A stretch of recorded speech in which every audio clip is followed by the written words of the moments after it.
Salut les amis, j'espère que vous allez bien, que vous avez passé un bon réveillon. On est le 1er janvier, je vous fais cette petite vidéo depuis la côte, à Lacanau exactement, avec un magnifique océan qui est déchaîné. Ah, c'est flou. Pourquoi c'est flou ?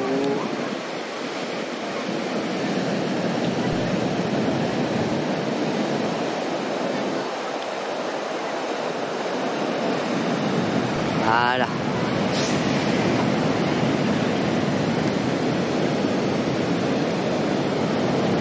Donc je vous disais, j'espère que ça va, que vous êtes dans des bonnes dispositions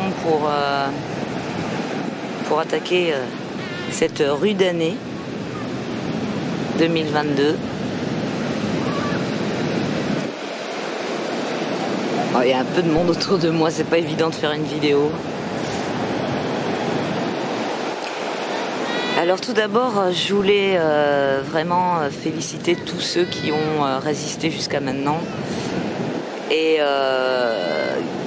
que en fait ces gens-là comprennent qu'ils ont une force incroyable au niveau mental, au niveau psychique et même au niveau physique pour résister aux maladies, aux pertes d'énergie, etc., à la dépression. Et donc, je pense que vous vous rendez pas compte à quel point vous êtes fort. Et je voulais vraiment féliciter tous ces gens-là qui sont comme les piliers de la transformation, du changement de paradigme qui est en train de s'opérer. Ah, c'est flou comme ça. Voilà. On voit les gens, tant pis. Et oui, donc c'est vraiment un rôle très honorifique en fait, et très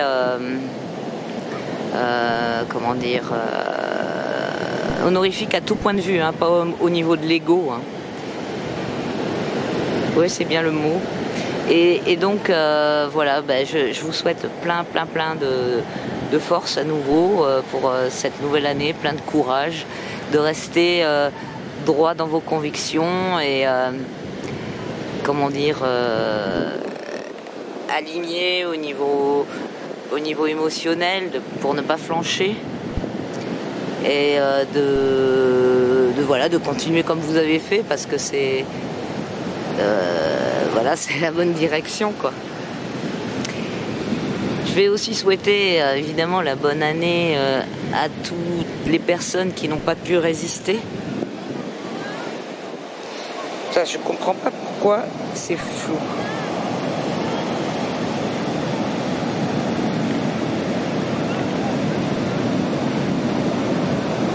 Je sais pas ce qu'il a mon appareil. Oh putain. Ah ouais. Bon, je reprends. Je réglais un truc sur mon appareil. Voilà, normalement ça devrait plus être flou.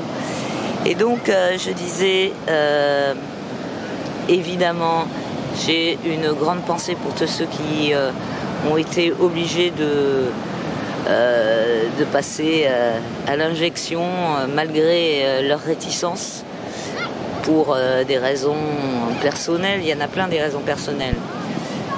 Des raisons de survie matérielle, des raisons familiales, des raisons comme ça. Donc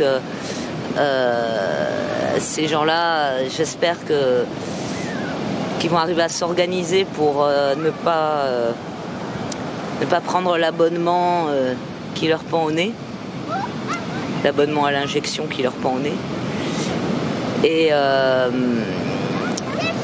qu'ils vont arriver à rester d'aplomb quoi.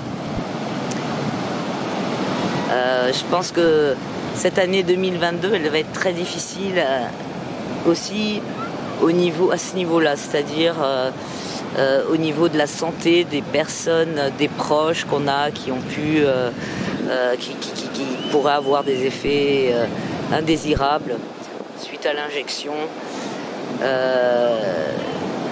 Et évidemment des personnes qui vont disparaître, quoi. Donc ça va être très douloureux pour beaucoup de personnes. Et aussi des réorganisations de vie pour prendre en charge des personnes qui auront été blessées par cette injection d'une façon irréversible, hein, comme on a vu. Hein. On a vu qu'il y a plusieurs personnes qui, par exemple, l'ont fait pour faire du sport et qui se retrouvent handicapées et ne peuvent même plus marcher. Donc il y a beaucoup de personnes comme ça qui vont avoir besoin d'assistance et les seules personnes qui vont pouvoir leur donner assistance, c'est ceux qui auront résisté. Donc voilà, il va falloir être, avoir beaucoup d'empathie, d'humanité pour toutes ces personnes. Et se souder. Je pense que beaucoup de personnes, beaucoup de citoyens vont rejoindre les mouvements d'opposition cette année. Vu ce qui va se mettre en place en début d'année, là, ça risque jusqu'aux élections, ça va être relativement hard, je pense. Hein. Donc faut qu'on s'attende à faire le dos rond pendant une petite période. Enfin, une petite période, je ne sais pas combien de temps elle va durer, mais après, normalement, il devrait y avoir un peu une accalmie, je pense, peut-être vers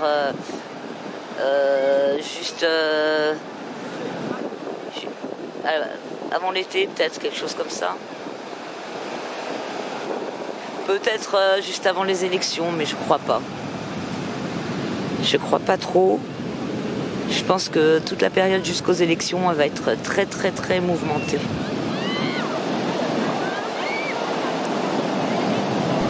Et Macron, il va aller jusqu'au bout de son délire, sauf s'il intervient des événements qui le déstabilisent au point de le faire tomber ou qu'il se passe quelque chose comme ça. Mais personnellement, j'en suis pas sûre. Je pense que il va y avoir des événements qui vont arriver du bon côté, hein, comme tous ces procès, toutes ces associations, ces collectifs qui se regroupent, etc. etc. Donc il va y avoir des choses qui vont se passer, des bonnes choses de ce côté, mais en face, comme l'autre il n'a plus rien à perdre, il va déchaîner sa tyrannie, quoi. Alors après, ça va être au peuple d'utiliser la désobéissance civile salvatrice, hein, je vais dire. Mais voilà, moi je le vois comme ça. Ce qui me dérange dans les affirmations, les choses, enfin les projections qu'on a eues par rapport à des événements qui se passeraient le 15. Je veux pas trop rentrer dans les détails, hein, parce que j'ai pas envie de me faire censurer encore par YouTube. Mais vous voyez de quoi je veux parler. Suite aux annonces par rapport à Yael Bribri et par rapport à tout ce qui s'ensuit vis-à-vis de cette affaire-là, et par rapport à ce que dit le professeur qui a été libéré, professeur F. Moi j'ai des réserves. En fait, ça me fait penser, ce que ce professeur a annoncé là, ça me fait penser aux mêmes manipulations qu'il y avait pendant les histoires de QAnon, avec à chaque fois des délais, avec une date. Ouais, dans 15 jours, dans 3 semaines, il va se passer un truc invraisemblable qui va complètement retourner la situation. Et comme ça, les gens, ils attendaient, ils étaient dans l'expectative pendant 3 semaines et il se passait rien en fait. Et après, il y avait une sorte de justification, d'excuse qui disait ouais, non mais c'était pas possible dans 3 semaines, donc ça va être dans 1 mois, ou ça va être dans 15 jours. Et on a vu mois après mois, toujours ces histoires de délai, de manipulation. Hein. Pour moi, c'est de la manipulation. Moi, ça me fait tiquer quand j'entends des trucs comme ça. Et surtout que la date du 15 janvier, je me demande pourquoi pas avant. Pourquoi pas avant le 15 janvier? Le 15 janvier, c'est l'adoption du pass Vax. Donc, c'est comme si ça faisait attendre les gens jusqu'au 15 janvier. Les gens ils se disent que tout va péter le 15 janvier, donc il n'y a pas besoin de se battre jusqu'au 15 janvier par rapport à cette mise en place tyrannique, hein, de cette ségrégation des gens et privation de liberté, etc. etc. Donc voilà, moi je sais pas, je le sens pas trop tout ça. Bon, tant mieux hein, s'il se passe quelque chose. Franchement, je serais la première contente, mais voilà, j'ai mon petit doigt qui me dit fais gaffe aux manipulations, et puis ça ressemble trop à ces histoires-là, ces histoires de délai tout le temps. C'est vraiment un marqueur de trucs de manipulation pour faire attendre les gens. Alors après, je dis pas qu'il fait ça volontairement. Hein, les gens qui annoncent ça, hein, ils peuvent tout à fait être manipulés. Hein. Ce serait pas étonnant. Hein. Mais voilà, c'est mon point de vue et je vous le livre.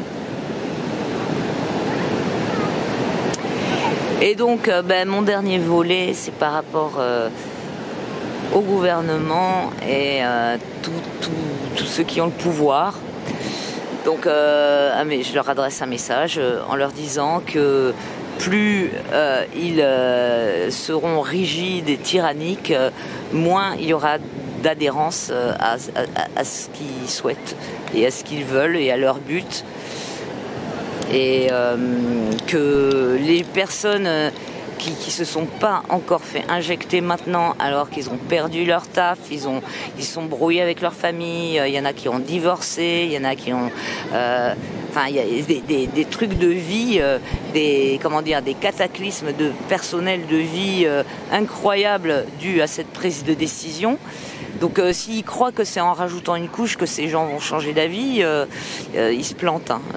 Il y a des limites qui sont absolument fermes pour plein de personnes.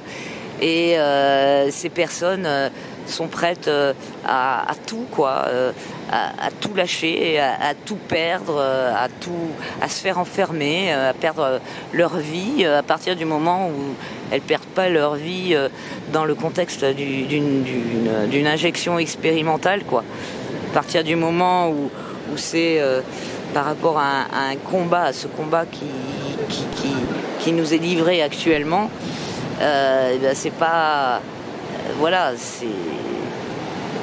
s'ils imaginent qu'en durcissant encore les choses, qu'en mettant des amendes, qu'en enfermant les gens, ça va faire plier, ça fera absolument pas plier. Et au contraire, ça va radicaliser encore plus de monde. Donc voilà, je pense que mon avis est partagé par beaucoup de monde.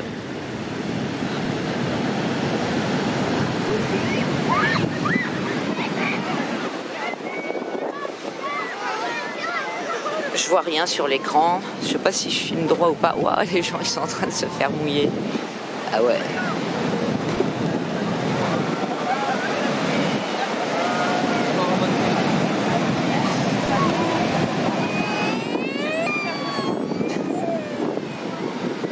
Il se fait mouiller. Alors, donc voilà, les amis. Je vous souhaite plein de bonnes choses, donc plein de courage, prenez soin de vous, Ah oui, et puis je voulais rajouter un truc aussi à l'intention du gouvernement, c'est que c'est toutes ces privations qui pensent en fait que les gens ils se distraient avec leurs produits du capitalisme de consommation, etc. Mais ça c'est dans leur tête aussi, hein, parce qu'il y a toute une partie de gens qui n'ont pas du tout besoin de ça pour vivre. Et personnellement j'en fais partie, hein. Moi ça fait des années que j'ai décidé de vivre avec le minimum d'argent pour pas participer à tout ce bordel. Et donc ça fait très longtemps que je me passe des restos, d'aller boire des coups, d'aller au ciné, de voir des spectacles, etc. etc. Et c'est remplacé par des choses beaucoup plus humaines, beaucoup plus saines et qu'on ne pourra jamais m'enlever en fait. Comme faire de la musique, faire de la peinture, me promener dans la nature, passer du temps avec des gens, rigoler, partager des moments, et voilà. Et pour ça, on n'a absolument pas besoin de tout ce bordel capitaliste, hein, de consommation, de consumérisme, d'organisation de nos vies, de nos loisirs, etc. Et donc, toutes leurs mesures n'ont aucun impact, aucune influence sur la vie de beaucoup de monde. Et ce qui nous tient à cœur, en fait, ils pourront jamais nous l'enlever, à moins de nous mettre dans des camps de concentration, privés de tout, etc., etc. Mais bon, si ça va jusque-là, bon, c'est possible aussi, hein, mais si ça va jusque-là, ça va être la guerre civile, quoi. Ça va être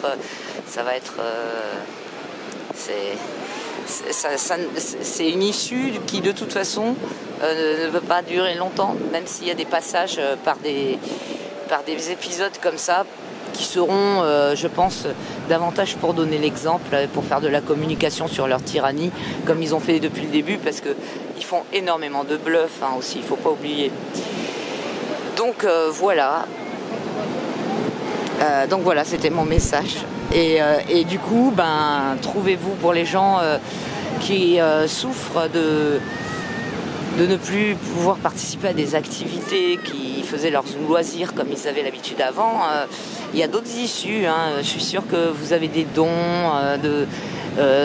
au niveau de la créativité, au niveau de la spiritualité, au niveau de plein de choses, et que vous ne les avez pas exploitées. Et je pense que ça va être des grandes révélations aussi pour plein de monde, en fait, de se tourner. Le fait que notre gouvernement nous coupe de tout ce qui est de ses loisirs, etc., etc., ça va provoquer que les gens ils vont faire d'autres choses, et ils vont faire des choses qui vont les rendre plus intelligents, plus sensibles, plus humains, et en fait qui vont contribuer au changement de paradigme. Donc c'est ça qui est très intéressant, c'est que malgré que toutes ces mesures totalitaires, tyranniques, horribles, en fait, elles aboutissent toutes au changement de paradigme.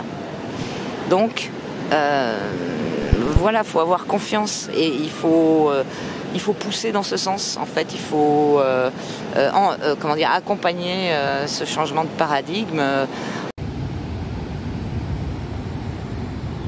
J'ai plus de piles, j'ai plus de batterie dans mon appareil photo, du coup. Ça s'est arrêté comme ça. Il y a des surfeurs là. Je sais pas si vous les voyez. Carrément des surfeurs. Ils s'éclatent avec cet océan, avec ces vagues énormes là.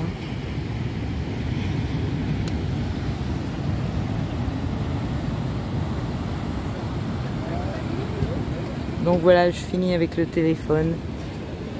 Je vous fais à tous plein de bises, et voilà, je vous souhaite le meilleur. Profitez de chaque instant et prenez grand soin de vous. Voilà. À très très bientôt pour un tirage de cartes sûrement. Ciao.